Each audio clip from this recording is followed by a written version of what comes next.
Welcome to Playing Above the Line, where we interview entrepreneurs, business owners, and community activists to get their thoughts and perspectives on leadership. Playing Above the Line is sponsored by Aviso Group, a business consulting and accounting firm focused on preparing clients for the future through innovation and positive growth.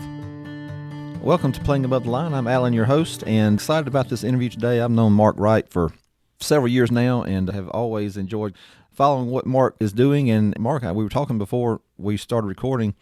I really didn't exactly know how to introduce you. I mean, you're a real estate mogul. You got, full Wright Investments. You got an investment property down in Foley, 118 West Laurel. You're an investor in a furniture retailer. So you just got a lot going on. But I do appreciate you joining us today. Well, I'm so happy to be here. Really am. Let's start, I guess, with the most obvious jumping off point, and that is your involvement right now with Emerald Coast Office Products, because for many, many years, you and your brother and your dad owned GCOP, Gulf Coast Office Products, very successful office furniture supply retailer here in this part of the country. How did you end up doing that, and have you always considered yourself kind of a serial entrepreneur? I mean, you guys sold that several years ago, but then you jumped right back into these other adventures. I did. So the background of the story is I started GCOP with my brother and my dad approximately 30 years ago. And we had a great run, very successful. We ended up with 8 locations from Montgomery South, and were acquired by Staples, which was very flattering to be acquired by a national company.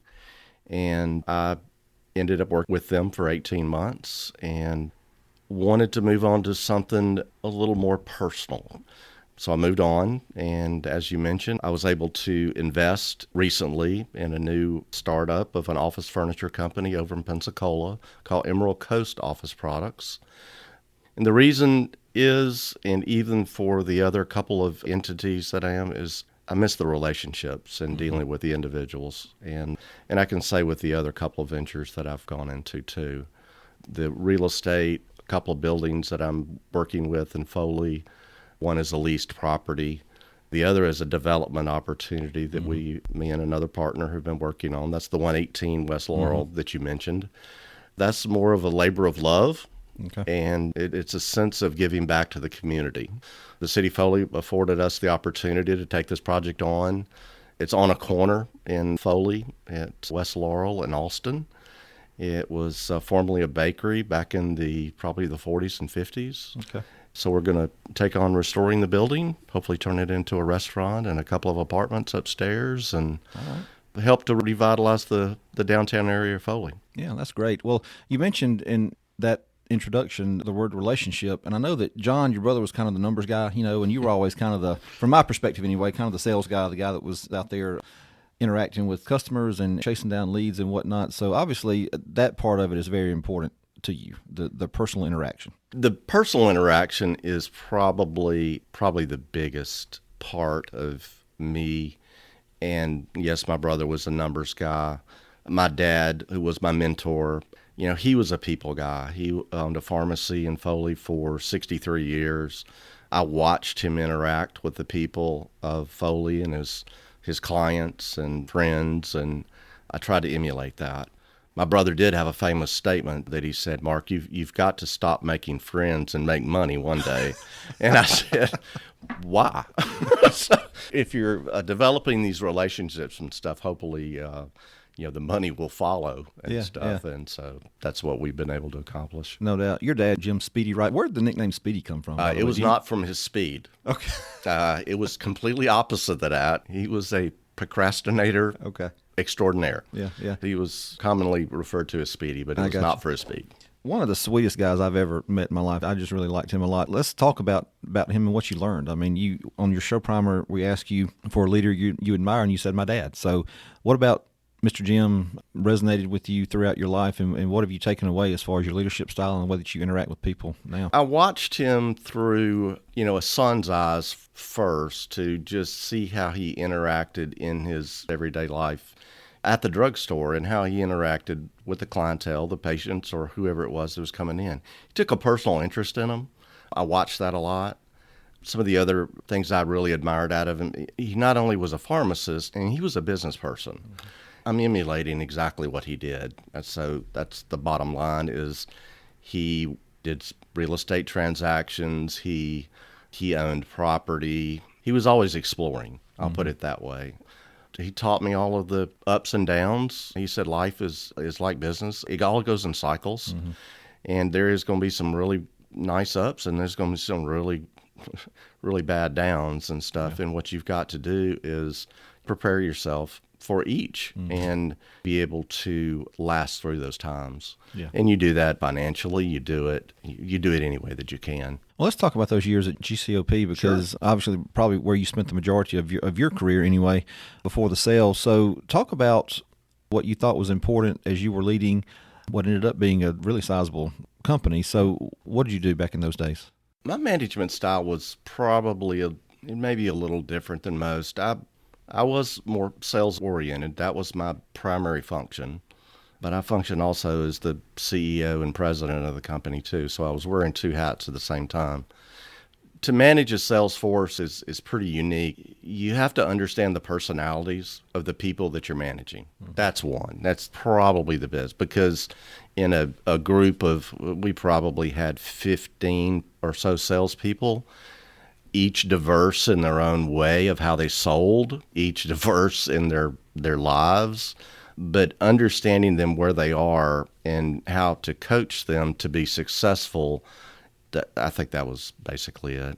Well, it all gets back to the relationship part. So, I mean, you subscribe to the theory that I do in that if you get that part right, then everything else will follow. And I'm not saying that you have to be, and I think you would probably agree, you didn't have to be buddies with all your sales people. It's not like you'd go out and grab a drink after work. Maybe you did, but probably not for all 15. But as long as you had that relationship, and that includes things like being trustworthy and showing compassion and being caring, which are all things that you mentioned on your show primer that were important, traits of a leader. Sure. All that helps. It does. It does help. And, meeting them where they are, trusting them and empowering them to do the job and coaching them to be successful in what we were doing. How to be profitable, how to manage the relationship, how to sell deeper. Each clientele is unique that we called on. We called on everybody from commercial to industrial to education, and each market is different. And so we managed a very diverse group of people. Yeah, no doubt. So talk about the team. Important to have a very effective, efficient team in that line of business. So when you were looking for someone to come onto the GCOP team, or now even when you're looking for someone to come to the Emerald Coast team, what characteristics are you looking for in a team member? We were very fortunate. GCOP, when it started, probably 3 or 4 years into the business, we did a major expansion. We merged with another individual, and we brought on approximately, I would say, 6 to 8 people all at that one time. Those 6 or 8 people stuck with us through the balance of the next 20 plus years, and they were our core team members, and they took on the responsibilities of purchasing, managing the large contracts, the warehouse, the delivery system, all of those people. Those people were not only conscientious, they took ownership of their responsibility. They looked after GCOP like it was their own. And they were not afraid to question, some of our stuff, which was great. We had a great dialogue with that group. John and, myself we would sit in meetings and stuff, and they would be able to share openly what we needed to do or what we should do. And, we were able to formulate that as a group, make it to what it is. Yeah. All goes back to trust, relationships, so that we've said time and time again already this interview. What was your first job? My first job was State Park picking up trash. Okay, all right. 1973. Okay, how old were you? I was 15 years old. Okay. Not supposed to be working. Right. But I turned 16 about 3 weeks later, so I sort of fudged on my date. But it's a good, honest job for a teenager. So, $1.63 an hour. Okay, yeah. And probably more money than I ever had in my life. Right, no doubt. So look back to 16-year-old Mark picking up trash, and then kind of contrast that against where you are today. How has your leadership or your view on leadership and leaders changed from your first job as a 16-year-old, taking direction obviously from somebody, about what you're supposed to do, to now being a leader in your own right? Has your philosophy, have your thoughts morphed, developed, changed over the years?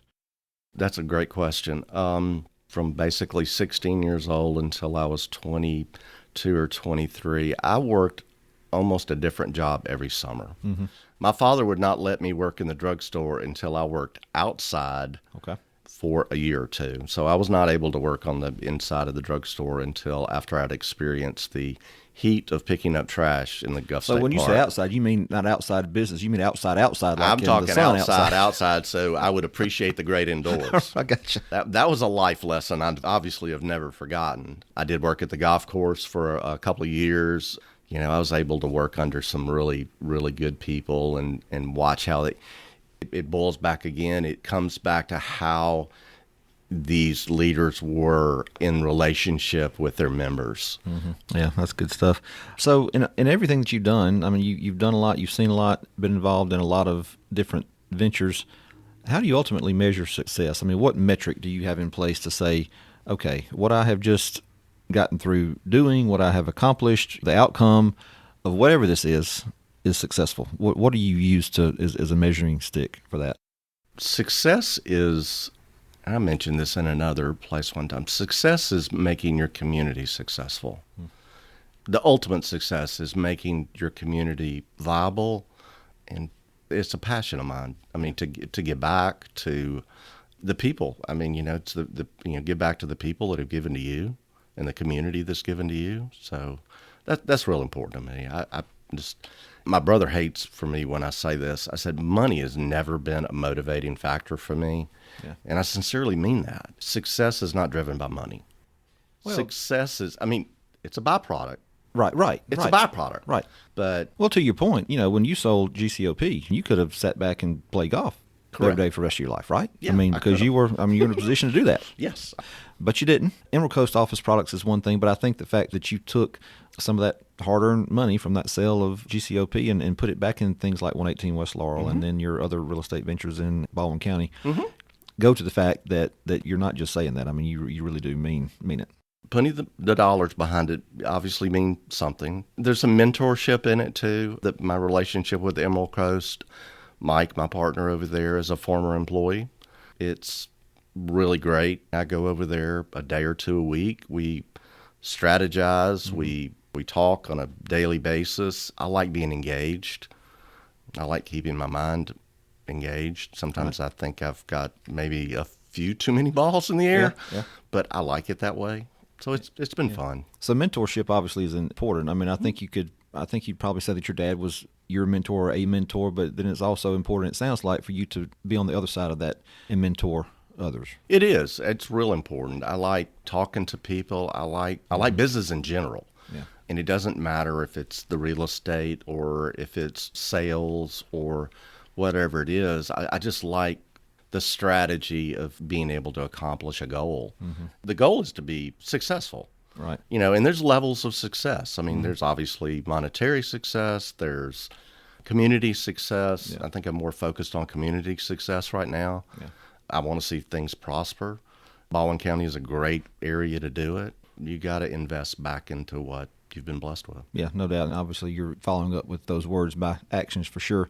Let me ask you this, because I think some people think that being a type A salesman guy, having that personality is kind of mutually exclusive from being a good business person. I think a lot of people think that, all right, folks that can get out there and sell and never meet a stranger, that's great, but they can't back it up with being able to run the business and, manage their finances and that kind of thing. You obviously can, because you do. Yep. So I'm asking that to ask this: what advice do you have for someone who may have a personality like yours, loves people, can sell, but also wants to be a successful business person? I mean, what do you have anything that you can, any words of wisdom you can offer in that regard? One of the big things, and you had mentioned team before, the one is being able to know your strengths. Like you just mentioned, my strengths were in relationships. Type A, probably not the best type A example, but I was able to recognize some of my limitations. And I was able to, with my brother's help, specifically my brother's help, be able to channel my strengths toward bettering the operation. And part of that is letting people take ownership of that on the sales side or the delivery and operational measures and stuff like that. But I think anybody's biggest challenge in an organization is trying to, you can't do everything. So you have to find people with a common goal to accomplish what you're trying to achieve. Yeah, right. Well, you're smart enough to know that you don't have to be the smartest one in the room, right? I learned that real quick. I learned that very quick in my career. Understood. So do you think, in all this, do you think that people are born with the inherent ability to be able to be leaders and have people fall in behind them, or is it a learned skill? Can people learn that? I think it's a learning skill. Okay. I really do. Let me back up. I think there is a percentage of each. Okay. We're born with God-given skills, but it's how they're nurtured and what you're exposed to. Right. And how you're exposed to it, go all the way back to the same, how I was exposed to it at Wright Drugs or the Gulf State Park or Gulf Shores Golf Club or GCOP. It's how you're exposed to it and how it looks to the outside world. Yeah, you can learn these skills, and you can do that by emulating the people that have been successful. So do a deep dive on real leaders, and you can pick up traits from any leaders that you aspire to emulate. And if it's business with me, if it's I don't know, Warren Buffett or Jamie Dimon or Jack Welch or whoever it was, everybody has a distinct leadership quality in the way that they do it, and you're never going to be exactly the way that your mentor is you're trying to follow. Right. And I think inheriting what you're talking about is it's not a passive activity. It's not a spectator sport, right? So even the people that have those innate abilities, if they're not nurtured, if there's not some kind of intentional effort put toward, most of the time, I think, put toward developing those skills, then, I mean, they're no good to you or anybody else. 100%. It's just like going to school. I mean, it is like going to school every day. One of my other statements, if you're not learning every day in a managerial role or not experiencing, that's tough. Yeah. You're not going to achieve what you need to achieve if you are not continually looking, educating, being educated, and understanding. One of my early things when I first started my career and stuff in the office products business, I would sit there, and there's a 600-page catalog, and I would sit there every day and read 4 or 5 pages. Yeah. And everybody never could figure out how I was able to walk in and talk to somebody and be so knowledgeable about 600 pages worth of pencils and pens and whatever it was back then, carbon paper. Yeah. But I prided myself on knowledge of the industry, and then it morphed into, I graduated into more furniture sales and stuff over a period of time. And I just read periodicals, and I read magazines and trends in Atlanta and New York and Chicago and stuff like that. Now, would it come to Fairhope, Alabama or Foley, Alabama? Who knew or who knows? But it's always good to have the perspective of somebody else. Lifelong learner, right? I mean, you can't just rest on your laurels and what you think you know. You got to be willing to get out there and continue to learn. So with that being said, so today, how do you do that? I mean, are you a big reader? Do you read? Are you big into business type books, leadership books? Do you stick mainly with periodicals, trade type deals? What do you read to kind of stay up? I'm mainly on periodicals now. I do subscribe to a couple of business services and stuff that I read. It's industry trends. I'm diverse in that. I look in Birmingham a lot, to be honest with you, with industry trends up there because I think it'll move south. Right. I do a number of periodicals basically, and I have read a couple of books too. Yeah. Are you a podcast guy? I am a podcast guy. All right. What are some podcasts on well, I mean, they're all random. I mean, Yeah. they're all random, which I like. To be honest with you, I'm brand new to it. Okay. I like my trips to Pensacola now, or 45 minutes. I would rather be doing a podcast than I would be listening to some other stuff. Well, producer Carrie and I are big podcast folks. So I'm gonna give you a couple. Crime Junkies. I just found Crime Junkies. Okay. I don't know if you're a true crime person, but I think I might be a little bit weird, but I like that kind of stuff. And so Crime Junkies is a real good one. It's typically, they're 40 to 55 minutes long. So just That's perfect. your That's drive in my time. wheelhouse. Playing Above the Line is a good one. I don't know if you've heard about it, but it's, we're a couple of years old, but, Okay. you need to subscribe to that one. And then, so what else do you do for fun? And I might have a couple to throw out there if you have some hobbies that kind of dovetail with what my podcasts are. But what do you do for fun when you're not selling and doing your real estate stuff? I do like yard work. I like 1 hour of yard work. Okay, just a little yard work. A little yard work. If it goes over an hour and 15 minutes, I'm pretty well done. Yeah. Okay. I play a lot of golf, fish. I just outdoors. I'm an outdoors guy. Like being outdoors, sitting on the porch, just grilling. Well, I don't have any food junkie, grilling. I think I grill 4 times a week. So I got you. Good. I don't have any golf podcasts to give you. I don't have any yard work podcasts to give you, but I can give you a couple of food and wine ones if you want to. If you're that'd be interested. good. So, I'd like that. That'd be awesome. So there's one called Splendid Table. They tell stories about different famous meals and that kind of thing in the past. So it's interesting. And that then, would be great. Yeah, and there's one called Vine Pair, which they talk about all kind of wine stuff and the drinks industry and whatnot. So it's interesting. Anyway, so check those two out. All right, before I let you go, I know we've been talking for a while. Give me what your vision is for ECOP in the next 3-5 years. What do you hope that entity turns into, or where do you want to be when you look 3 or 4 years down the road? ECOP, I see it continuing to grow. Over the next 2 to 3 years, it will morph into something else. I truly think it will morph into something else. Simply from a technology part, the office furniture business is changing. People are going to change. Mm-hmm. We will continue to be successful. We still subscribe to the same philosophy I did when, we started GCOP. It's a relationship business. Our area continues to grow. We will add locations. We will probably continue down the I-10 corridor like we did before. That's where the growth is. Yeah. So we look forward to it. It's a good ride. It's a nice small company. It's very manageable right now. We will be adding more resources and technology to streamline it, and so it's a fun opportunity. Yeah, great, good stuff. All right, last question. I know that you and I talk about your daughter a lot because she's got an accounting degree. She works in, I guess she lives in Atlanta and works out of the Birmingham Moore and Averill office, right? She does. So, yes. Doing some cost seg stuff. So I always like to kind of keep up with her because I'm interested in young folks who chose to go into accounting, and I think that's great. What's either the best piece of advice you think that you've ever given her, or what's one piece of advice that you maybe wish that you could have given her as she was kind of becoming an adult and going out on her own? Well, Maggie's an interesting story. I'll turn it around on you. So Maggie we wanted Maggie to go to another school beside Auburn, and she chose Auburn. And smart girl. Smart. Immediately. Finished her accounting degree at Auburn, got her master's degree at Ole Miss, which was great, and then went straight into the accounting field. But let me back up. So when she was in college, she actually she's very argumentative and very, very, very blunt and very to the point. She wanted to be a lawyer. Okay. But I said, man, that'd be perfect for you.